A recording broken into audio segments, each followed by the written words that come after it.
Topic ही assign करके बता देने वाली हूँ। इस टॉपिक से 2023 में भी क्वेश्चन आया, 24 में भी। टॉपिक को बिल्कुल क्रिस्टल क्लियर होना चाहिए, उससे सारे क्वेश्चन जो आज तक किसी भी बुक में हैं या टेस्ट में आते हैं वो क्लैरिफाइड होने। और टेस्ट सीरीज में भी आपको देखना है, अगर टेस्ट सीरीज में कोई बहुत टिपिकल क्वेश्चन आ जा रहा है लाइक प्रोजेक्टाइल मोशन वगैरह नहीं बन रहा है, तो आप देख सकते हो कि हाँ भाई इसके ऊपर क्वेश्चन नहीं आया है, तो बहुत ज्यादा प्रेशर लेंगे। जब आप रिवाइज करेंगे तो आपको पता होगा किस टॉपिक में बहुत डीप जाना है, किस टॉपिक में कम डीप जाके भी काम चल जाएगा। सो हाय एवरीवन, कैसे हैं आप सभी लोग। आज इस वीडियो में मैं बात करने वाली हूं एक ऐसे टॉपिक के ऊपर जिसके ऊपर मैंने भी पहले कभी बात नहीं की है, या आपको इसके ऊपर इतना स्पेसिफिक टॉपिक कहीं नहीं मिलेगा। आज मैं बात करने वाली हूं मैकेनिकल इंजीनियरिंग के एसएससी जे 2025 के लिए प्रिपेयर करने वाले जो भी स्टूडेंट्स हैं वो किस टॉपिक से कितना पढ़ सकते हैं। देखिए, जैसे कि आपको ऑलरेडी पता होगा यार एसएससी जे में इस सब्जेक्ट से इतने क्वेश्चंस आते हैं और इस सब्जेक्ट से इतने क्वेश्चन आते हैं, ये डेटा आपको हर जगह मिल जाएगा। बट यस, जो हाईली वेटेड सब्जेक्ट हैं उन वेटेज के भी अंदर कौन से हाईली वेटेड टॉपिक्स हैं जो बार बार एग्जाम में आते हैं। तो आज इस वीडियो में 2024 और 2023, यहाँ पे 2024 बस लिखा हुआ है, 2023 के जो पेपर है उसका एनालिसिस मैं लेकर के आई हूँ, 2024 का जो पेपर है उसका एनालिसिस मैं लेकर के आई हूँ। ये आपकी प्रिपरेशन में चार चांद लगा देगा। वो कैसे, मैं आपको समझाती हूँ। देखिए, जब आप कोई सब्जेक्ट पढ़ते हैं, राइट, उस सब्जेक्ट में कुछ ऐसे टॉपिक जरूर होते हैं जो आपको ज्यादा अच्छे से समझ में आ जाते हैं, कुछ टॉपिक ऐसे होते हैं जो कम अच्छे से समझ में आते हैं। फिर क्या होता है, जब टेस्ट देते हैं, टेस्ट में क्या होता है, जनरली सारे टॉपिक से क्वेश्चन आ जाते हैं, फिर आपसे क्वेश्चन बनते नहीं है, टेस्ट में नंबर आता नहीं है, आप डिमोटिवेट हो जाते हो। यहां पर मैं क्या करने वाली हूं, आपको टॉपिक ही असाइन करके बता देने वाली हूं। इस टॉपिक से 2023 में भी क्वेश्चन आया, 24 में भी आया, और आप ये कह सकते हो कि इसी टॉपिक से लगभग 25 में, क्योंकि एक सिमिलर पैटर्न आपको देखने को मिलेगा। उस पैटर्न के बारे में मैं यहाँ पर आपसे बात करूंगी।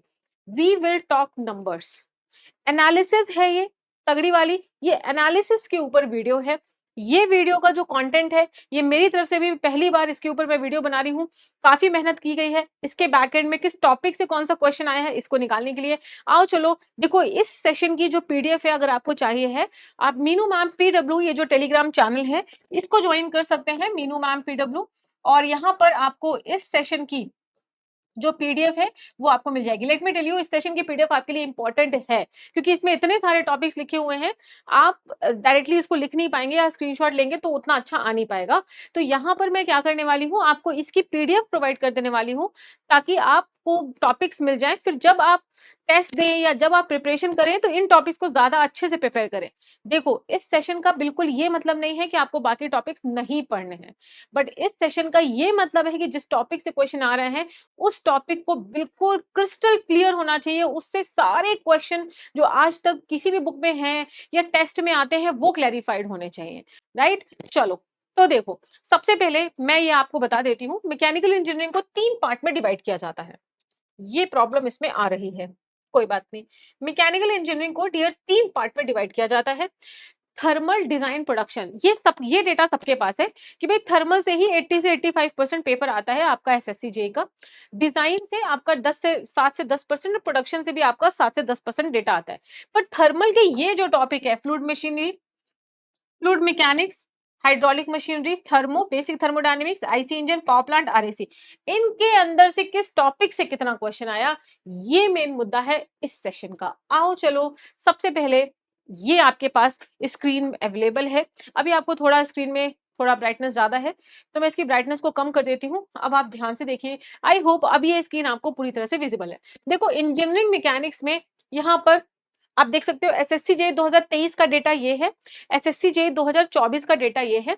आप देख सकते हो सीबीटी 1 का डेटा यहाँ पर है, सीबीटी 2, सीबीटी 1, सीबीटी 2। सीबीटी 1 में 2 पेपर होते हैं, सीबीटी 2 में एक ही पेपर होता है।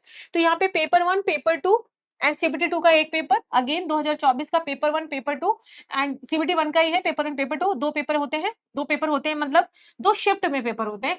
एंड यहाँ पर सीबीटी 2 का, अब आप देखो इंजीनियरिंग मैकेनिक्स से सब टोटल आपके 2 क्वेश्चन आए हुए हैं, ठीक है। पहली शिफ्ट में मतलब कि पेपर 1 मतलब शिफ्ट 1 में, एंड पेपर 2 में भी 2 ही क्वेश्चन आए, मतलब आप देख रहे हो ये बिल्कुल मैच कर रहा है। और सीबीटी 2 में मतलब मेंस में आप एक ही क्वेश्चन आया हुआ है। 2024 में देखिए आप पेपर वन जो पहली शिफ्ट थी जो 5/6/2024 को हुई थी, उसमें 2 क्वेश्चन आए टोटल इंजीनियरिंग मैकेनिक्स के और 3 क्वेश्चन आए शिफ्ट 2 में और सीबीटी 2 में आपके 1 क्वेश्चन। अब देखो यहाँ पर आप ध्यान से अगर देखें तो ये कितना ब्यूटीफुल चीज है कि आपको टॉपिक भी सेग्रीगेट कर दिया गया है। देखिए फोर्स एंड फोर्स सिस्टम से एक क्वेश्चन आया है, देखिए यहाँ पे इससे क्वेश्चन आया है, एंड फ्रिक्शन से एक क्वेश्चन आया है, राइट। तो सिर्फ फोर्स एंड फोर्स सिस्टम से क्वेश्चन आया, फ्रिक्शन से सिस्टम आया, यहाँ पे एक भी क्वेश्चन नहीं है, राइट, एक भी क्वेश्चन इस पर। और यहाँ पे देखो 2024 में भी लगभग वही रिपीट हुआ है, ये नीचे के जितने भी टॉपिक्स हैं इसमें क्वेश्चन आया ही नहीं। और देखो सीबीटी 2 में भी वही हुआ, यहाँ के जो टॉपिक्स हैं इनसे क्वेश्चन नहीं आया। तो कहने का मतलब है कि जब आप इंजीनियरिंग मैकेनिक्स पढ़ें तो force and force system, friction and momentum couple, जो ऊपर के टॉप 3 टॉपिक्स हैं इनको बहुत अच्छे से पढ़ के जाना है। और टेस्ट सीरीज में भी आपको देखना है, अगर टेस्ट सीरीज में कोई बहुत टिपिकल क्वेश्चन आ जा रहा है लाइक प्रोजेक्टाइल मोशन वगैरह नहीं बन रहा है, तो आप देख सकते हो कि हाँ भाई इसके ऊपर क्वेश्चन नहीं आया है तो बहुत ज्यादा प्रेशर लेने की जरूरत नहीं है। हाँ, on the same time disclaimer यही है कि मैं आपको ये चीज नहीं कह रही हूँ कि भैया प्रोजेक्टाइल मोशन आपको पढ़ना ही नहीं है, करना ही नहीं है, भाई करना है लेकिन टेंशन नहीं लेना है ना। वो कहते हैं ना स्मार्ट स्टडी करना बहुत जरूरी है ना। गधों की तरह बस पढ़े जा रहे हैं, पता ही नहीं चल रहा क्या पढ़ रहे हैं, पता ही नहीं चल रहा कि हम कितना आगे बढ़ रहे हैं, पता ही नहीं चल रहा किस डायरेक्शन में चल रहे हैं, उससे काम नहीं चलेगा। You have to behave smartly and this thing will make you smart. Now देखो स्ट्रेंथ ऑफ मटेरियल, ये पीडीएफ आपको मिल जाएगी, टेंशन मत लेना। स्ट्रेंथ ऑफ मटेरियल आप देखो, प्रॉपर्टीज ऑफ मटेरियल से एक क्वेश्चन आया है, शेयर फोर्स एंड बेंडिंग से एक क्वेश्चन आया है, एंड यहाँ पर टॉर्शन ऑफ शॉक से क्वेश्चन है, बाकी कहीं से क्वेश्चन आया ही नहीं है। आप यहाँ पर भी लगभग डेटा सेम, यहाँ पे देखो लगभग सेम डेटा, यहाँ पे 3 क्वेश्चन इससे आए हैं, 3 क्वेश्चन इससे आए हैं, 3 यहाँ पर, 3 लगभग देखो रिपीट कर रहा है, पैटर्न में कोई चेंजेस नहीं आ रहा। अब देखो थ्योरी ऑफ मशीन तो वैसे भी नहीं आती है, एक क्वेश्चन आया, 2 क्वेश्चन आया, एक क्वेश्चन आया, यहाँ पर 3 क्वेश्चन आ गए, 1 या 2। अब आप ये देख सकते हो कि कहाँ से आया, ये बेसिकली ये जो आपको डेंसिटी दिख रही है ना, यहाँ से दिख रही है, gear and gear ten, and उसके बाद आपका ये वाला कैम एंड फॉलोवर से एक क्वेश्चन आया, राइट। तो ये आप कह सकते हो, और कैनेमेटिक एनालिसिस से क्वेश्चन आया। तो टॉपिक वाइज एनालिसिस आपको बहुत अच्छा यहाँ पे मिल जाएगा। इसके बाद देखो मशीन डिजाइन से डियर एक ही क्वेश्चन आया है और यहाँ पर तो आए ही नहीं है। सो मशीन डिजाइन से एसएससीजे में क्वेश्चन लगभग नहीं आते, पर हाँ करना है ना। Design of bearing, brakes and ropes, clutches वगैरह से क्वेश्चन आए। इसके बाद आईसी इंजन का एक पार्ट यहाँ पर दिया हुआ है, देख सकते हो आईसी इंजन से 12 क्वेश्चन आए डियर, इसमें 13 और सीबीटी 2 में 8 क्वेश्चन। और यहाँ पर देखो ना 2024 में 11, अगेन 12 और सीबीटी 2 में फिर 11। अब देख सकते हो किस टॉपिक से कितना, साइकोमेट्री से अगर आप ध्यान दें पहले क्वेश्चन नहीं आए थे पर 2024 में क्वेश्चन आए हैं। तो आप देख सकते हो वेपर कंप्रेशन रेफ्रिजरेटर सिस्टम से एक क्वेश्चन आया, पेपर 2 में 8 क्वेश्चन आ गए, आप देख रहे हो। तो यहाँ पर देखो इससे यहाँ पे 2 क्वेश्चन आए, इस टॉपिक से 2 क्वेश्चन आए। तो यहाँ पे आपको ये पता लग जाएगा भाई कौन कौन से टॉपिक पढ़ने हैं। मटेरियल साइंस से देखो सिर्फ 2 क्वेश्चन आए, 2 क्वेश्चन आए और एक ही क्वेश्चन आया, फिर ये 2, 1, 3। तो कह सकते हैं मटेरियल साइंस से मटेरियल प्रॉपर्टी से ही क्वेश्चन आया है एंड हीट ट्रीटमेंट से क्वेश्चन आया है, अगर आप ध्यान से देखें। उसके साथ साथ इंजीनियरिंग मटेरियल एंड एप्लीकेशन। अच्छा अगर सिलेबस भी देखो ना तो मटेरियल साइंस का सिलेबस यही दिया हुआ, क्लासिफिकेशन ऑफ स्टील, तो मटेरियल प्रॉपर्टी एंड उसी से ही क्वेश्चन आए हैं। इसके बाद प्रोडक्शन देखो ज्यादा क्वेश्चन नहीं आए हैं, 4 क्वेश्चन, 6 क्वेश्चन, 4 क्वेश्चन। अब देखो कहाँ से आया, बेसिकली मैं आपको बता दूं प्रोडक्शन में अगर कहीं से क्वेश्चन आता है तो मशीनिंग से आता है, वेल्डिंग से आता है। आप देखिए वेल्डिंग से आता है, अनकन्वेंशनल मशीनिंग से भी क्वेश्चन देखने को मिले। अब आता है पावर प्लांट, देखो ना 18 क्वेश्चन, उसमें भी 10 क्वेश्चन जो है बॉयलर माउंटिंग से आ गया, समझ रहे हो, बॉयलर माउंटिंग, ये वाला बॉयलर माउंटिंग से 10 क्वेश्चन आ गए भाई, और यहाँ पे 11 क्वेश्चन दे दिया।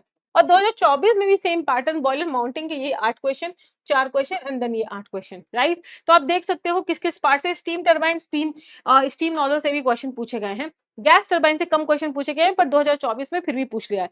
उसके बाद आता है basic thermodynamics, again 15 question which is huge amount, 13 question, 13 question, 15 question, 12 question. आपको ये शीट मिल जाएगी, आपको सिर्फ Meenu ma'am PW Telegram group जाना है, वहां से आपको ये जो पीडीएफ है वो मिल जाएगी और आप एक बार आराम से बैठ करके अपना डेटा एनालिसिस, मान लीजिए आप सब्जेक्ट पढ़ रहे हैं, ठीक है, सब्जेक्ट स्टार्ट में ही आप लिख लो इस टॉपिक से इतना क्वेश्चन आया, इस टॉपिक से इतना। तो जब आप रिवाइज करोगे ना तो आप ऑटोमेटिकली जिस टॉपिक से ज्यादा क्वेश्चन आए हैं उस टॉपिक को हर लेवल से, हर कॉर्नर से आप क्लियर कर लोगे, डीप डाउन जाके क्लियर कर लोगे, राइट। उसके बाद देखिए आईसी इंजन, भाई 7 क्वेश्चन आईसी इंजन में यहाँ आए हैं, 8 क्वेश्चन। और आप देख सकते हो कहाँ कहाँ थे, फ्लूइड मैकेनिक्स से 25 क्वेश्चन, कम नहीं है भाई, 25 क्वेश्चन बहुत ज्यादा अमाउंट है ये। 23 क्वेश्चन यहाँ आए हैं, 25 क्वेश्चन सीबीटी 2 में आए, 14, 17, 26। फ्लूइड मैकेनिक्स में भी अगर आप ध्यान से देखें तो boundary layer theory, notches and wear से क्वेश्चन आए ही नहीं है किसी भी सेट पे, ठीक है। एंड इसके बाद जो भी मेन क्वेश्चन आया फ्लूइड प्रॉपर्टी से आया है, pressure and it's measurement, fluid static buoyancy, flotation, kinematics वगैरह से क्वेश्चन आए हैं। इसके बाद फ्लूइड मशीनरी से भी अच्छी खासे क्वेश्चन आए हैं, 6, 7, 6, 8। तो यहाँ पे आप देख सकते हैं किस टॉपिक से कितना क्वेश्चन आया है। टोटल यहाँ पे 189 क्वेश्चन की एनालिसिस है, जिसको करने में काफी वर्क लगा, बट हो गया। नाउ कंसर्न समझिए इस वीडियो का। कंसर्न इस वीडियो का सिर्फ इतना है कि आप जब भी सब्जेक्ट पढ़ें, मान लीजिए आप फ्लूट पढ़ रहे हैं, फ्लूट के फ्रंट का एक पेज आप लीव कर दीजिएगा, वहां पर इस एनालिसिस में कितने टॉपिक से कितने क्वेश्चन है उसको लिख लीजिएगा। इससे क्या होगा कि जब आप पढ़ेंगे, जब आप रिवाइज करेंगे, तो आपको पता होगा किस टॉपिक में बहुत डीप जाना है, किस टॉपिक में कम डीप जाके भी काम चल जाएगा। इससे 4 चांद लग जाएंगे आपकी प्रिपरेशन में। 4 चांद डेफिनेटली लग जाएंगे आपकी प्रिपरेशन में। टॉप 10 रैंक यूं ही नहीं आती है, उसके लिए काफी एनालिसिस, काफी चीजें देखनी पड़ती हैं और काफी स्मार्टली बिहेव करना पड़ता है। सो आई होप दैट इस वीडियो से आपको काफी ज्यादा हेल्प मिली होगी। Thank you so much. बाकी आप Meenu PW Telegram group join कर सकते हैं, और जैसे ही आप ज्वाइन करेंगे आपको पीडीएफ मिल जाएंगी। Thank you so much. Tata bye bye, take care.